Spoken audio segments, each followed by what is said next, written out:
Hey, what's up? I got some more lore content for you guys. Some more cards have been revealed and I'm going to catch up and give my first impressions on everything that I missed so far up to Zoe.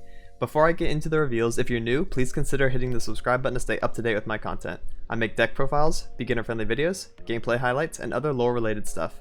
The road to 5k has begun and I need all the help I can get, so it'd be awesome if you joined.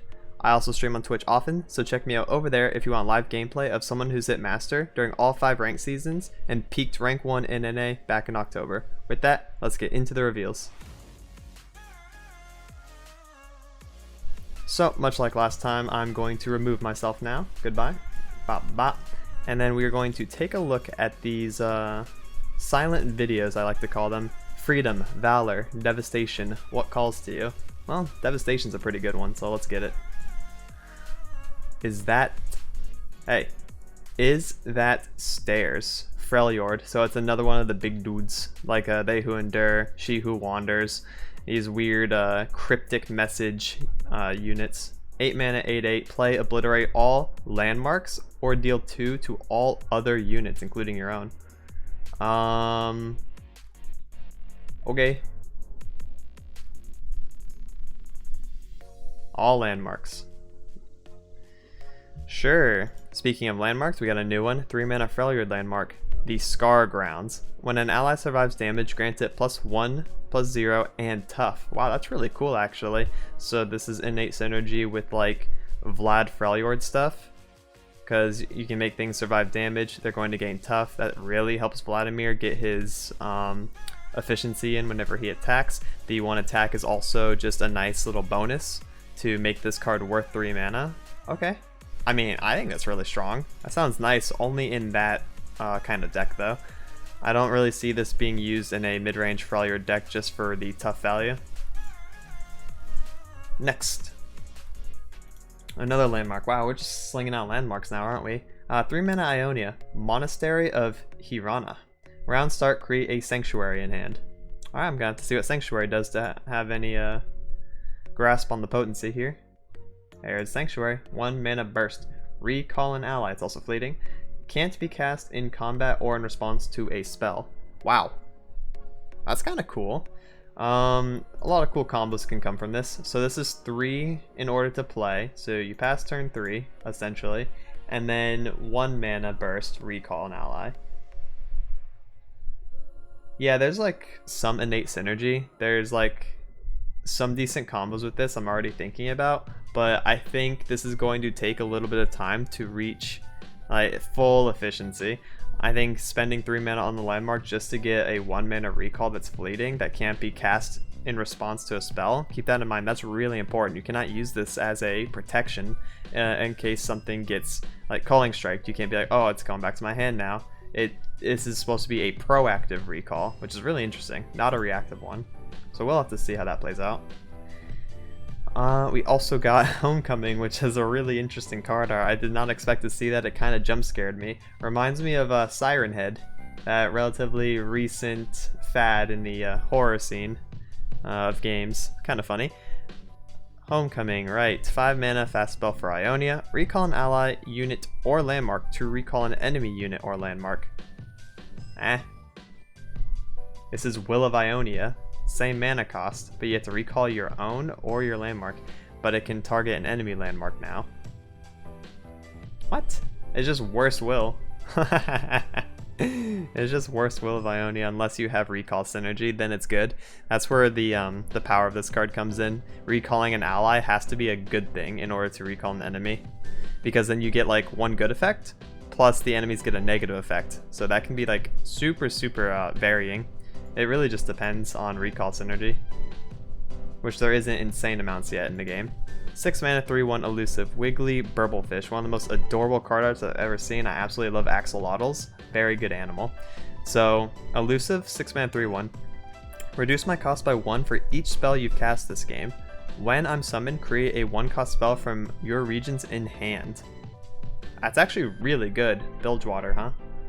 I wish he was a toon as well, then he could pay for the 1-cost spell, but he's already getting mana discounts, so I guess that'd be asking for too much, right? Cast 6 spells, he's free, and he's elusive, so he's like another Fizz in this regard, but Fizz that creates you a 1-cost spell from your regions. I like him. I think that's kind of sick. I might actually include him in my super casual Fizz Lee Sin Mind Meld deck. You love to see cards like that, actually. Whoa, this art is sick. Boom Ship, 3 mana slow spell. Deal 1 to a unit, then summon powder kegs equal to the amount of damage dealt. So if you already have kegs and you deal extra damage with this, or you have like, let's say Funsmith or something, you get to summon amount of powder kegs based on the damage dealt. So it can go up to like 2-3 damage, and then you get 2 or 3 powder kegs again. Huh. That's interesting. I'm surprised that Bilgewater gets another removal option. Make It Rain was like super good, super premium. They're like, all right, we gotta nerf that. Like, I don't think removal tools or like damage abilities should be in Bilgewater's tool set, like thematically. But I guess it kind of has to get powder keg value. So it's kind of insane. I like it. That's really cool. Moving on to the next video. Where there is no danger, there is no glory. Okay. Captain Arika. Adika. 8 mana 6/6 spell shield. Demacia. 8 mana. Wow. That is costly. Play, capture a unit or landmark. And she has a built-in detain. Detain's a 5 mana card, bro. So you're saying that this card is a 3 mana 6/6 worth of value? Oh. But it comes out on 8, so I don't know. That seems very good. Oh, more landmarks. Demacia. 3 mana, the Grand Plaza. When an ally is summoned, give it 1/1 and challenger this round. Well, that's just kind of broken, isn't it? That's like so strong. This kind of removes the notion that you have to run combat tricks or buff cards in Demacia. You can maintain like having effects come from somewhere else besides the units via this landmark. So what I'm thinking is it's time to run Mono Demacia Suppressor with the Grand Plaza, so that you're getting all your buffs from a non-spell and the opponents can't play spells because you have Stony Suppressor out. It's time. Let's get it, Suppressor. Alright, so Rika, yep. She's very strong. 8 mana though. If the game has gone on that long, I wonder how much that detain effect actually matters. And hey, everyone wanted this card to be in the game. This is from the Stalking Shadows card art. They're finally in. This is kind of cool. 2 mana 2/2. Ephemeral, fearsome, can't block. Nightfall, create a copy of me in hand. Oh, they are sick. This has innate synergy with Stalking Shadows as well, because then you just get multiple copies. You just start throwing them out. Those copies aren't going to be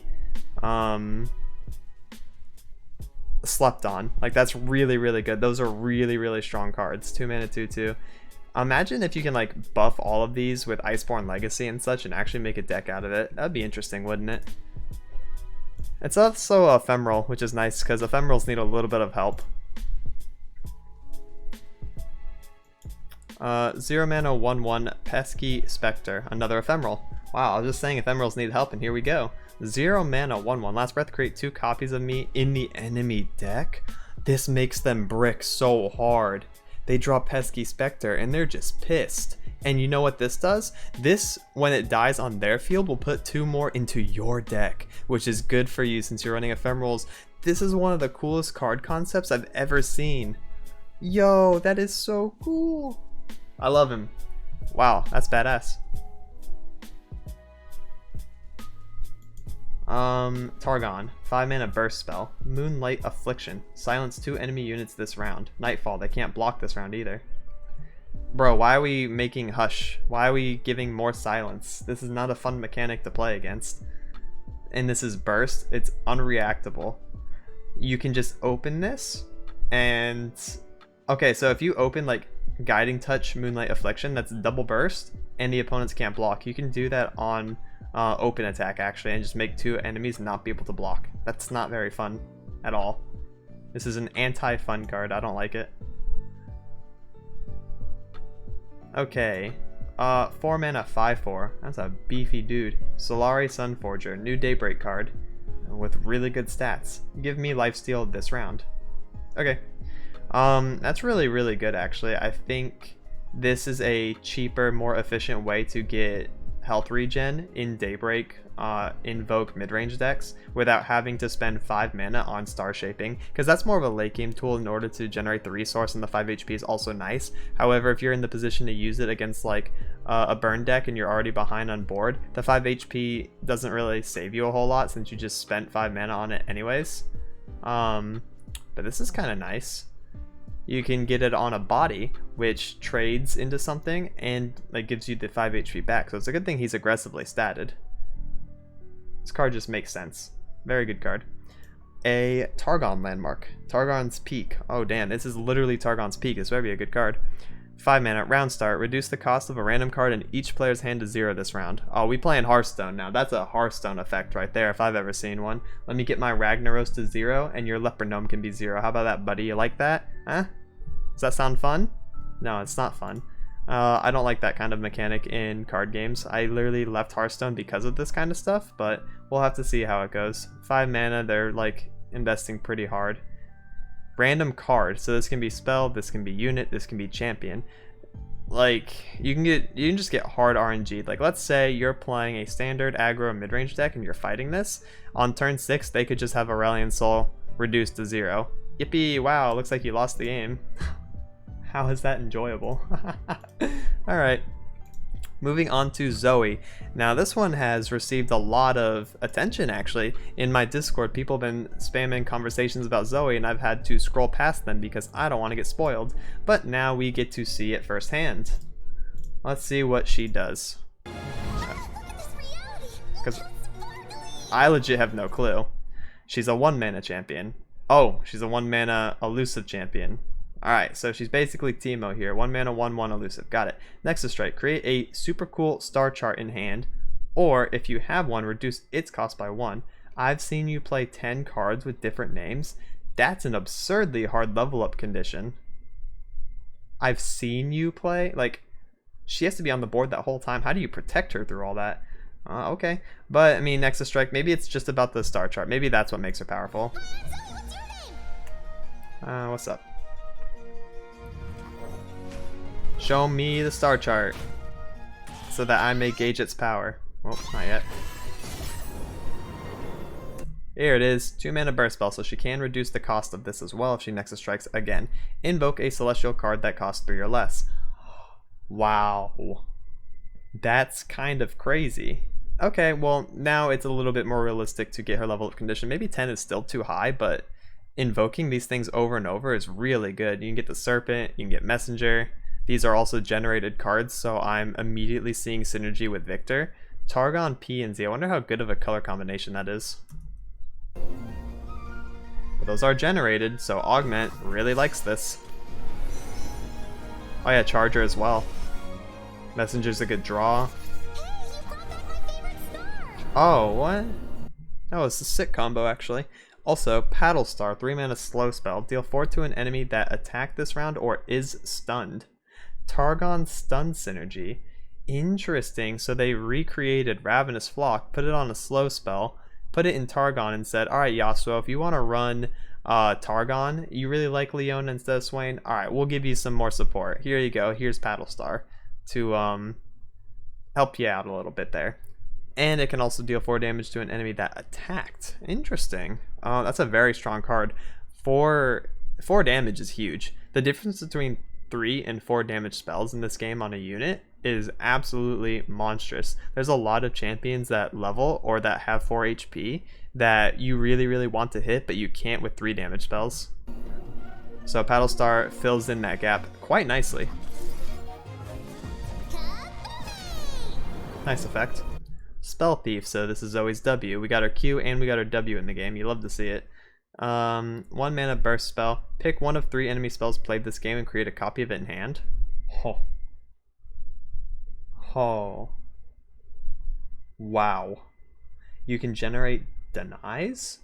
You can generate Harrowing. You can generate Feel the Rush. So the interesting thing about this card is that it costs 1. You're spending 1 mana of your own to get a copy of your opponent's stuff, but you get to pick one of 3 that they've cast.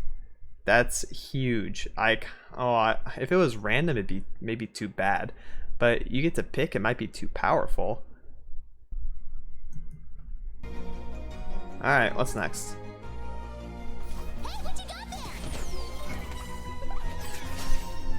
Oh, that's a fun effect. She's so extra.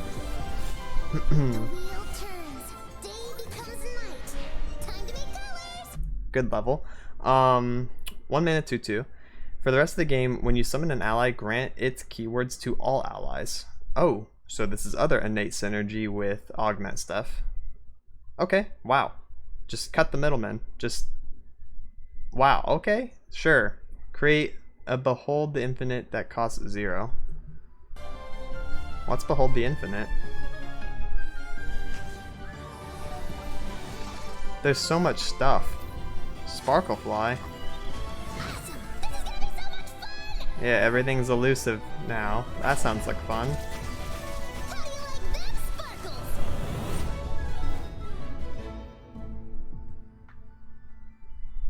Huh.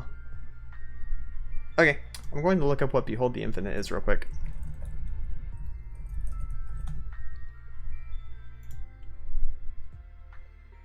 Oh, it's one of these. Okay, it's just invoke. Right. Okay, fair enough. And it costs 0. Well, that's a free resource generator, and there's no cap on what you can invoke, because you could hit like some nice late game stuff with this, or you could get some mid-range removal spells, or you can get some early game units. It's pretty much all up in the air, but the fact that it costs 0 is where the power is going to come from. So let's take a look at her specific cards here. We got Zoe, got super cool Star Chart, got Spell Thief, saw all those, got Paddle Star, saw that. Starry Scamp, 2 mana 2/2. I cost 2 less if you behold a Celestial, so 0 mana 2/2. Very good synergy here. He's very good. Sparklefly, Elusive, and Lifesteal, 2 mana 1/2. That's fine. It has more synergy than it has of power, just innately. It's not that strong because it's just a little glowy butterfly. However, the synergy aspect of Zoe giving all keywords to everything and letting this like be useful in that regard is very, very strong. And we got Zoe's E as well. Zoe's Sleepy Trouble Bubble. 2 mana slow spell. Stun an enemy, create a fleeting Paddle Star in deck, shuffle a Zoe into deck. So this is the Zoe spell when she becomes one in your hand when you play one. This is pretty interesting. So you get the stun and then you get the Paddle Star. So it's a 5 mana 1 card combo technically to deal 4 to something, but it also stuns.